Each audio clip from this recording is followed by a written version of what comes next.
Welcome. My name is Rick Lent. I work with leaders to help them run much more effective meetings by using the structure of those meetings. I've written a book on that called Leading Great Meetings, How to Structure Yours for Success. In this series of videos, I focus on specific areas of meetings and some tools you can use. We need meetings to build better decisions and the alignment to act on them. Yet many leaders are frustrated when they try to reach decisions with their team. Decisions seem to go in circles rather than lead to conclusions. The subsequent decisions may lack support and follow-up. There's a well-documented story of decision-making at senior levels at one Detroit automaker facing declining market share. Every time the leader called his team together for a tough decision, the leader would close a discussion with a quick, "We're in agreement then," from those present, only to find that the decision was being debated and remade within hours of the end of that meeting. As author Stephen Ratner writes, what those leaders did in the meeting was only give the GM nod. Many meetings are held to reach decisions with a group. Unfortunately, we know too well how a group can reach a truly dumb decision. Much poorer, in fact, than a few of those participants might have reached on their own. And yet, we often recognize that we need the wisdom of a group. Some familiar difficulties. First person to speak has undue impact on the discussion. There may be a tendency to agree with a leader to go along to get along. Individuals overemphasize personal perspectives and recent experiences. Those with new or different ideas or information are not heard. While we can ask people to behave differently, to ask open-ended questions, build on each other's ideas, and so on, such good advice is hard to maintain in a heated discussion. Fortunately, there are some simple steps you can take to minimize these difficulties and improve the quality of group decisions. These steps involve changing the structure of a discussion to create more naturally effective exchanges. One of the most important structural choices you have to make is one that is rarely done.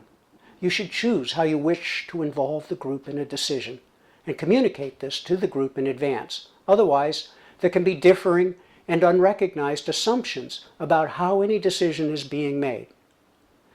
There are 5 ways to involve a group in reaching a decision. I refer to those as the 5 C's. Consensus, full support. Consent, acceptance, if not enthusiastic support. Compromise, give something to get something. Counting votes, and consulting to the person with ultimate authority. In addition to clarifying how you want to involve the group in a decision, it's critical that all involved get a chance to share their views. Plan to give all a chance to speak with no one voice dominating. There are several ways to do this. One of the best is with a process I call PALPAR. PALPAR is an acronym that lays out the process. I learned it from the work of Kathleen Dannemiller.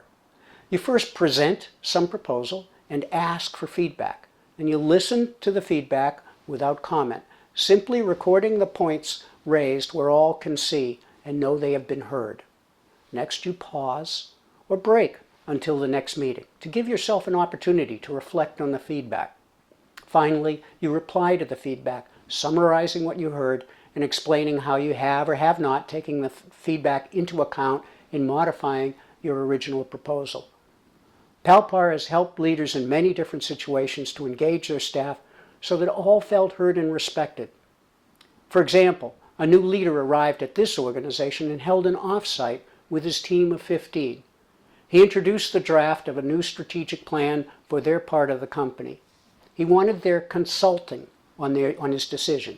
Using PALPAR, he followed the presentation by asking a few questions to find out what they liked, where they had questions and concerns.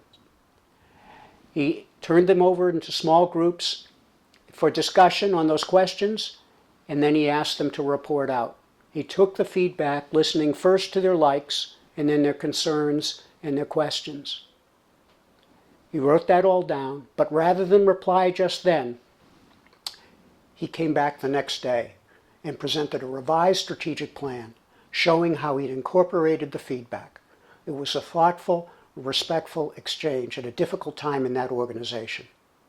The structure lets all get their thoughts out and feel heard, and it kept the leader away from the press conference-like feel of some meetings where the person proposing something then has to field and return all questions as they come at him or her.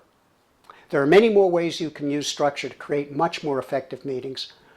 For more ideas and suggestions, you can see my blog posts at Meeting for Results or my book, Leading Great Meetings, How to Structure Yours for Success. Good luck with your meetings.